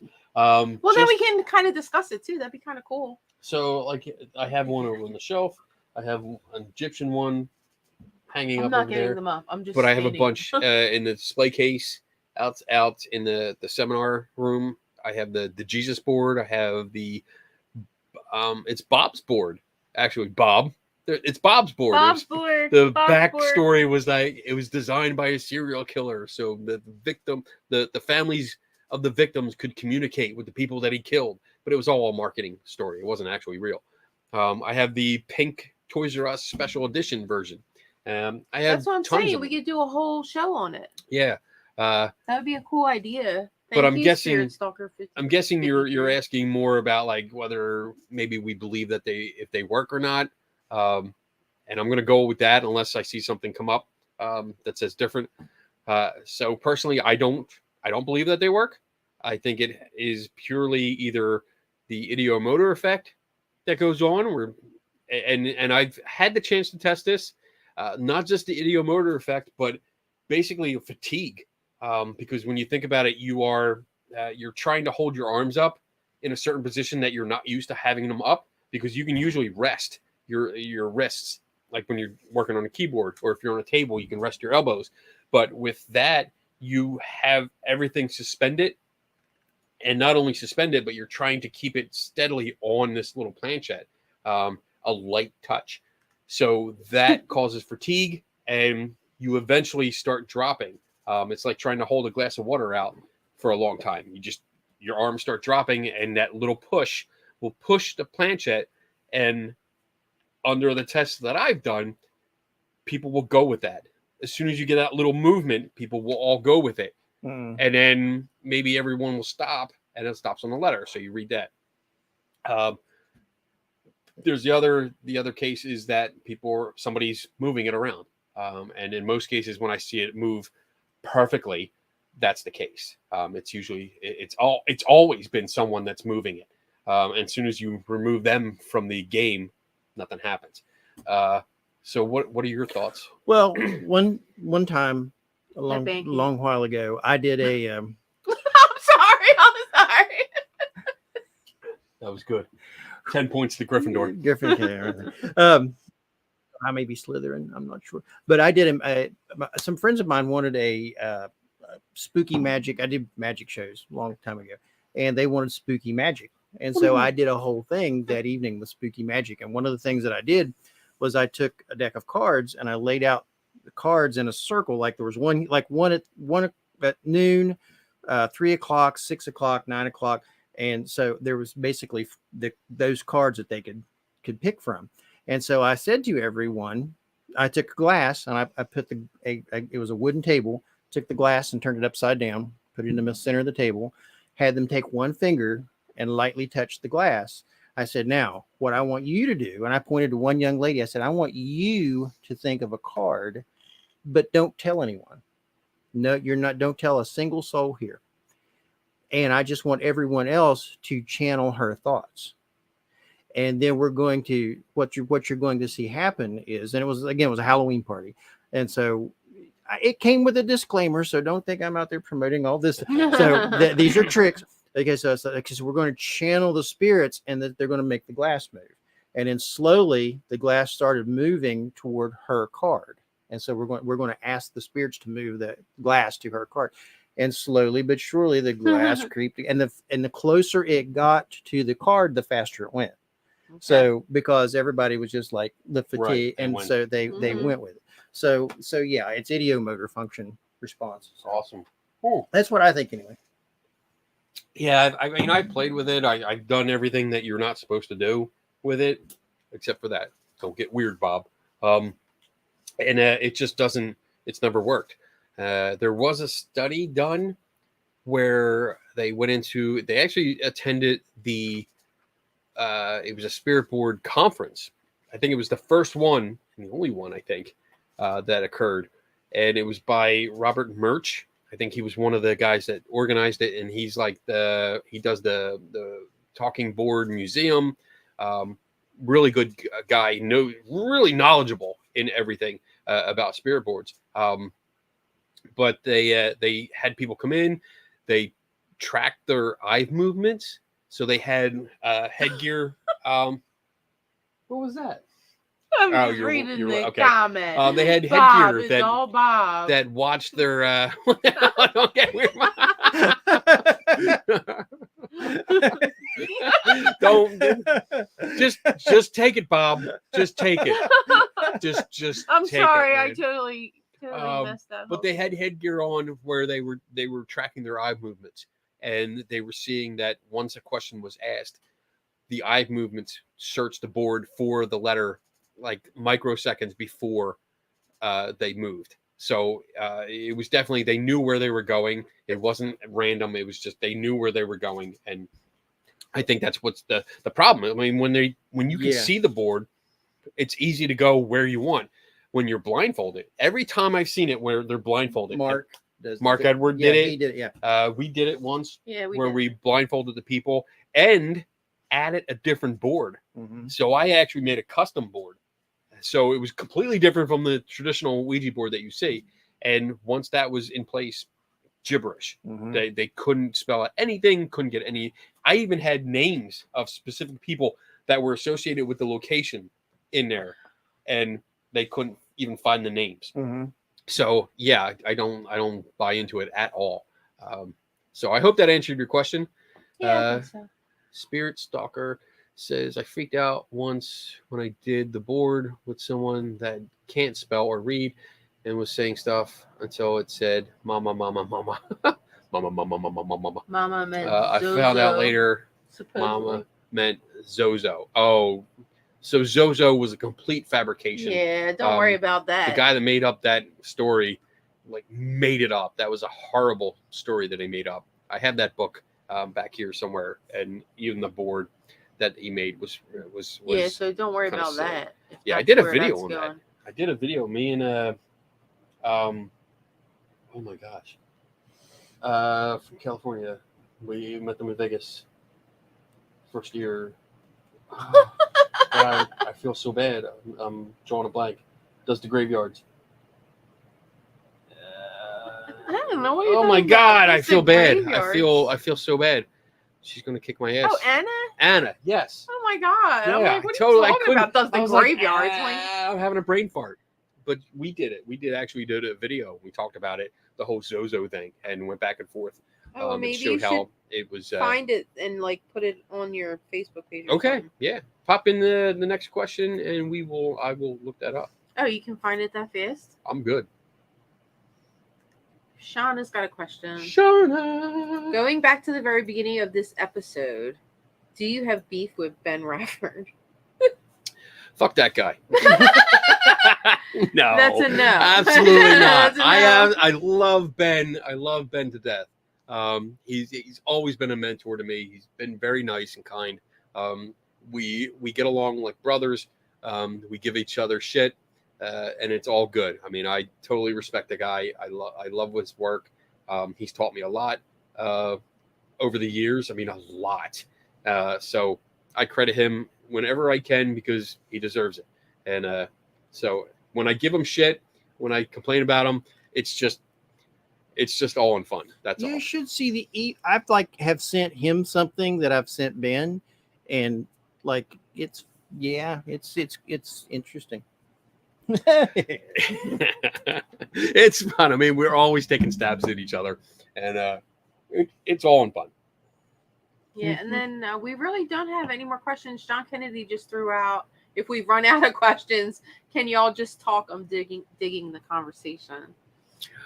Sure, we can do that. So yeah, we are kind of out of questions. Okay. Unless well, we have a couple minutes. We're at 1:37, so we. Oh, you know what? We didn't do the book. Oh, we could do the book. Did we have? We had guesses. No 3-hour show, Bob. No. No, Bob. Yeah, we do have guesses, and Tiffany won for Planet of the Spiders. Yep, that's it. Oh. And John won. I'm gonna give it to John for a robot, even though Tiffany said it first, but since Tiffany's already getting the book. So yeah, Planet of the Spiders was the first. He had an uncredited appearance in that because that's where John Pertwee regenerated into Tom Baker. So Tom Baker's first appearance was in Planet of the Spiders. And then his first episode that he was in following that was Robot. And it was, that's where we see the scarf for the first time. So we have Tiffany won. Yes. And John Kennedy. All right. So do me a favor, even if I already have it, shoot me a message with your address. Yeah, so we get it to the right place. I got it. I'm just going to watch it out. It was part of the act. Yeah. Don't worry about it. Yeah. So I have your books. They're marked. They're ready for you. I will send them out Monday. As soon as you get the address. Well, Monday. Yeah. If I get the address, I'll send them out on Monday. They'll be shipped out, and you'll have them sometime next week. Yeah, that'd be cool. Because now I got a shipping department. I'm upgraded. Yeah. All right. I did see that Jade Kitten. Yeah, I saw your comment. So yeah, the address up on screen. If you feel like you want to send me something, if you have stickers, if you have pictures, if you have stacks of cash that you're not doing anything with, send them over. I actually sent you something from the paranormal conference that I went to, and I said I didn't really want this, but they gave it to me anyway, so I'm sending it to you. I remember opening that up and showing her. I'm like, look, he said he didn't want it. Yeah, he sent it to me.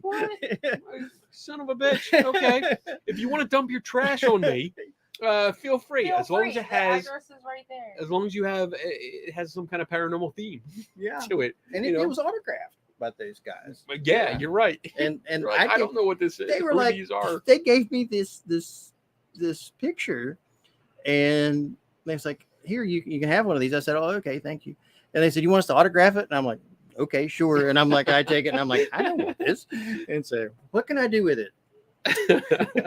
He just said, I think I've done that once where I was walking around and like, yeah, I saw a book and I was like, oh, cool. You know, I picked it up, I paid for it. And the guy's like, you want an autograph? You want an autograph? I was like, by who? And they're like, oh, the author. I'm like, oh, is he here? It's like, oh, it's me. Okay. I didn't know. Who, like, and he was so upset that I didn't know, that who it he was was. him. I'm like, dude, I just picked it up. It looked all right. I don't know who you are. I'm not trying to be insulting. I just didn't know who you are. Who I am? Do you not know? Do you not I'm know famous. my face? There's Sean Connery again. Yeah. Do you I not know love who I am? Sean Connery. I like Sean Connery. He's on that list. Oh, yeah. Oh my goodness. Gal Gadot. Yeah. The energy again has changed in the room. Different kind of energy altogether. Oh boy. All right. Let's see. So we got nothing We got going on. nothing. Bob does not. Bob does win once in a while, Mr. Clausen, Dr. Jim. He didn't play this game because he doesn't watch Doctor Who. That's why he didn't win tonight. Well, you need to. I would highly recommend it. It's a very interesting show. So I see 2 more questions popped up. Oh, We pull 'em up we then. can look at those and address them. We're not talking about the question, Tiffany. I'm not answering that. Okay, what list? Oh, this, Oh, here it no, doesn't no. have a queue, but this is Joe. Yeah. Kenny, when investigating private locations, do you believe in following location rules? I don't know what you mean by that. Yeah, like no like what- trespassing. Yeah. Yeah, like is that what you're talking about? Like, what do you mean location rules? Because if it's a private location, I mean, if it says no trespassing, then that's it. There's no trespassing. That's it. But I don't know. Yeah, I'm not sure what you're talking about here. Can you clarify just a little bit so we can? Well, what do you think? like in West Virginia, it is against the law to be in a graveyard after dark. Oh, That's So because the vandals probably. I know that's why they do it up here, and well, in the Pennsylvania area, I know that's why they did it. you can be charged with trespassing. So with that, like when I did the Devil Baby investigation, I made sure that I was outside of the boundary of the graveyard. They had a little parking lot there, so that I could see what was happening with the light reflecting off of the. It happened anyway, Right. and I did get a picture of it, but then I moved on, and you can see it from different angles. And so yeah, but I was not about to be in a graveyard after dark, not because I was afraid of the. yes, it was. It was. You were Yes, scared. I was scared of the We're police. like all the dead people and the zombies. Oh my There's a- God, Vampires. you I want to be a wussies. vampire. You want to see a Is that vampire? what No, you no. think about? Like I a want to be a vampire. Like at a You wanna like at be a one? cemetery.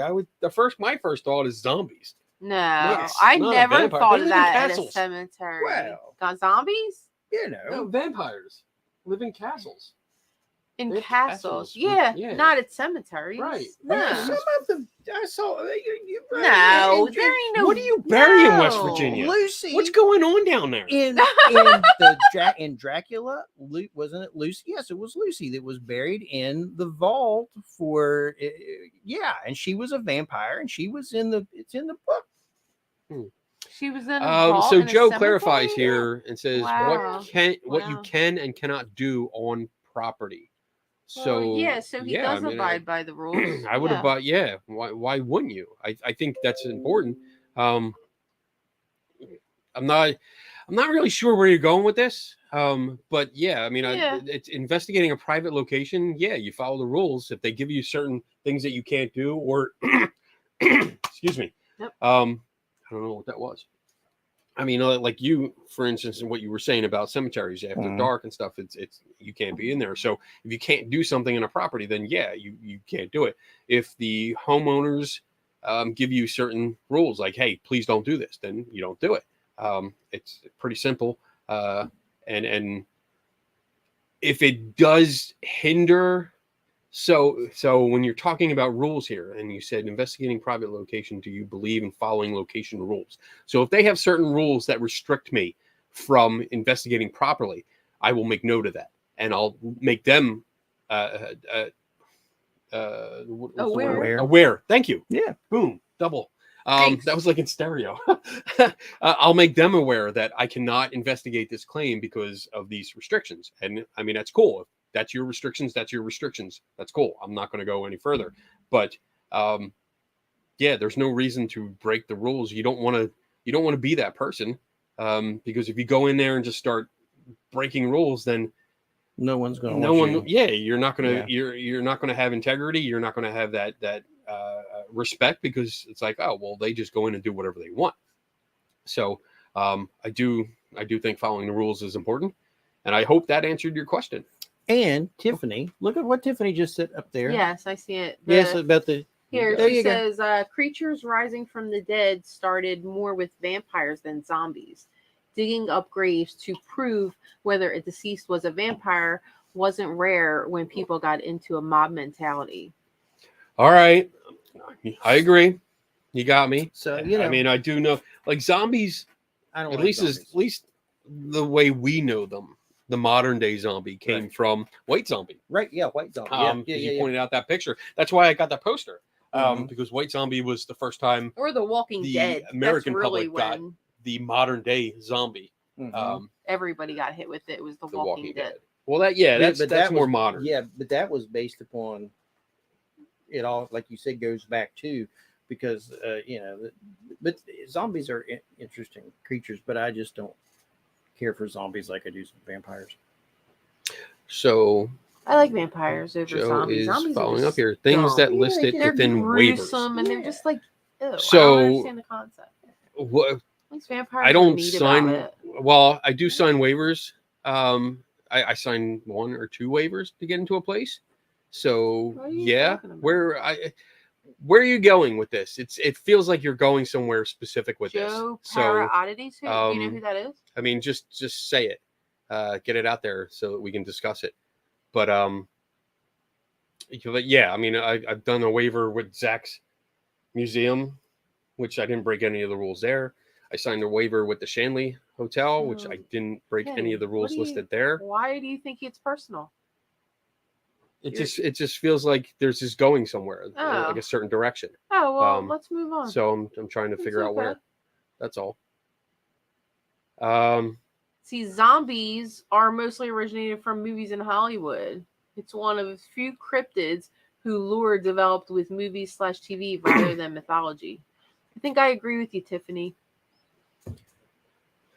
I think zombies are cooler than vampires. I don't. No. Vampires have style. They have grace. They have style. They have fangs. Yeah, fangs. Fangs. It's That's sensual. what you're emphasizing? And like it's they're more of immortal. a sensual thing, not like Yeah. let like, me just rip you apart and they're like, thing. Now we're getting into it. Well, that's why zombies, or that's why vampires are better than zombies. Zombies are just like, Bob, let me eat you blood. I'm sorry. I like them. John says vampires are gods. Bob, I don't know what you said because I can't read it. Bob says I vote. I can't read it. I think I can't see that. Tiffany. Now we're gonna have divisive chat room. Either. Vampires are cool. Moving on. Zombies, vampires are gods. Zombies are fucking awesome. Zombies are fucking awesome. Wow. I really think vampires are better than zombies. I don't know. I do. Like zombies are genuine. Genuine? They're genuine. How can you say that? They can hypnotize people against their will. They just like Frank Langlia or Langlia, however, in the Dracula movie, he's like, he does this little thing with his, and I'm like, I like to be able to do that. Oh yeah, I don't know. I don't know. All right, so we are vampires are first, Bob. First, they are in first place. Oh my gosh. Whatever. I don't know what you're talking about. I think it's 9:50. Let's wrap off we have the show. To wrap it up. Yeah, because we're not doing 3 hours, Bob.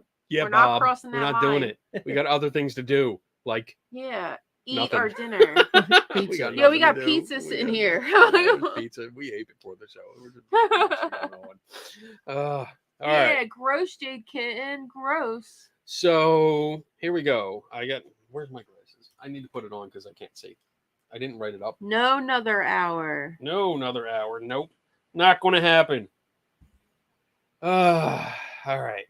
So what we got coming up? So this weekend was fun. We're still getting into it, so we have the rest of the weekend. We're going to do some stuff tomorrow. We got stuff. I'm not going to tell you because we're going to places, we might do a video here and there. We'll see. Next weekend we will be in Gettysburg, Pennsylvania for the Gettysburg Battlefield Bash. Yes. We'll be down there for the weekend. Can't believe it's next Long weekend already, weekend. but yep. After that, the following weekend, we will be at an undisclosed location speaking with a undisclosed guest. Undisclosed at the moment. And then the following weekend, we'll be at another undisclosed location talking to another undisclosed guest. So you're just going to have to tune in. Yeah, you're just going to have to tune in and see what we're doing. Yeah. Let's see. Starting in August 5th and 6th is the Buffalo Oddities Expo. That's up here in Buffalo, because hence the name. And I cannot wait to get there because I think it's going to be fun. I love oddities. I love seeing what people offer and the weird stuff people create and craft and all that stuff. So we're going to check that out. August 14th to the 19th-ish, I will be in Seattle, Washington, and Portland, Oregon, because I'm going out there to speak to several of our one of our branches, one of our affiliate groups, science groups out there. I'm going to talk about the solving mysteries and how I go about doing it. So it's going to be fun. We're going to get to visit. Me and Eric behind the wall will be out there. We're going to be visiting Seattle and Portland.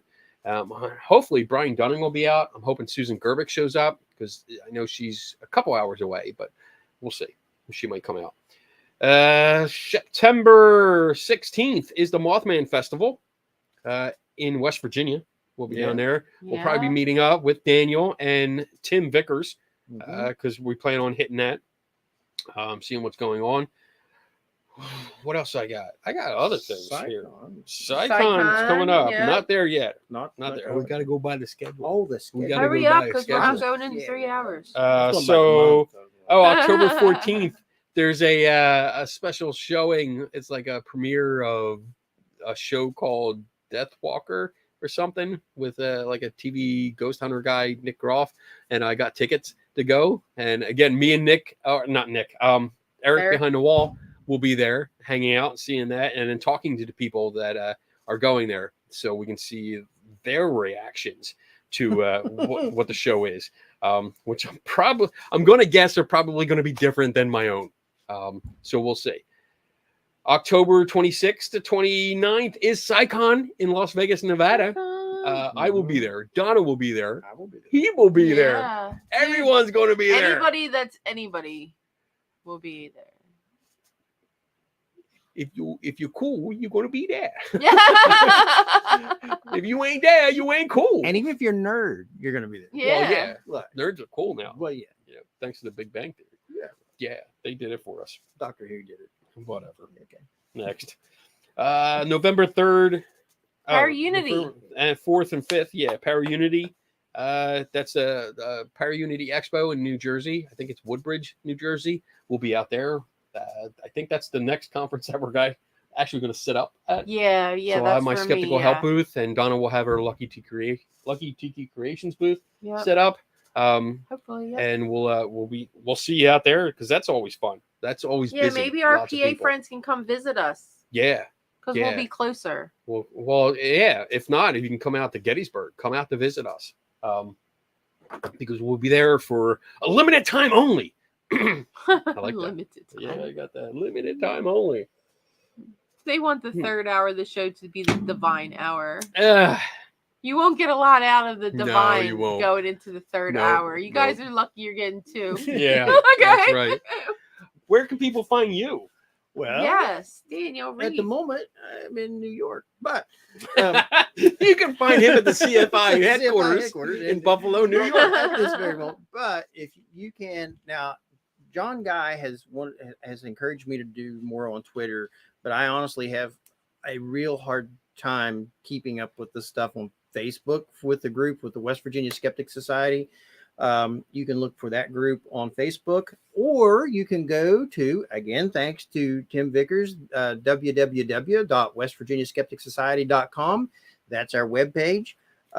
You can click on the links there, and it will take you to all kinds of stuff that we've looked at, books that we recommend and articles that have been written and so on and so forth. And then you can actually find me. I'm going to just take this and I'm going to say, hey, I was on the Skeptical Help Bar, and I'm going to stick it on my webpage, which is www.danielareed.com. Oh, do it. Very do cool. It, do it. Maybe I will convince His wife to do birthday trip to Vegas. Doubtful. Just do it. Just Bob, book the we can tickets. celebrate my birthday too. Just book the tickets. And Please my do anniversary. it. Yeah. My anniversary. Yeah. I mean, that's what I do at work. Yeah. I just do it, and then I tell my boss. Well, actually, my boss sees it after it's already done, and then decide whether he wants to yell at me or Just do not. it. So just do it. Just do it. 'Cause that's just take a chance. Damn it. And we got lots of stuff planned for people that are going, like fun stuff. Yeah, we do. All right. So So I think that's it. I you're all think we're gonna miss good, out. right? We're good. Yeah, we're good. Send me stuff. stuff. Yes. Send me stuff. Stickers. Mail stuff to me. Don't Any mail old me. stuff. I won't fit in an envelope Any you don't or even want. a box. You know, you used to be able to mail 3 hummingbirds for the price of a stamp. I suspect that's changed. That's a very odd thing to bring up. When was that? Because the price was- of the stamp has changed that was- dramatically in the last 10 years. I still have to go. I'd have to go look at that. But that was something one of my professors in biology would tell us when we were in biology class in college. Huh. So yeah, it's not just me. Mm-hmm. Mm-hmm. 3-hour discussion mailing hummingbirds. Yeah. No, Bob. There you No. Good try. This is what though. keeps me up at No. night. Adrian, you have your outfit already? I don't. I'm working on it, but I don't have it. All right. Let's see. You're right, Bob. October birthdays are the best. Queuing up. We got the queue up the ending video. So everybody, thanks for hanging out with us Thank you. on a Friday night again. Thank It you was a to great Daniel show. Reed for showing up, for hanging out I'm in just- studio. Glad that you had the patience to have me. You know, it can be trying at times, but I you know, know. that's why we have alcohol. But we had a good time. We did have a good time. Like I said, we went to Fort Niagara today Yeah, it and was a hung nice out day. there. We learned some stuff. We saw them shoot off a cannon, which I will be putting up the slow-mo video I took of that later on, probably this weekend. And we got a couple things tomorrow that we're going to do, and then we'll see what else comes up. Or we might just not do anything and just hang out. Who knows? Whatever. Yeah. All right. Everyone, have a great weekend. Yes. And remember, never stop learning. Bye. And I'll see you. Don't do it.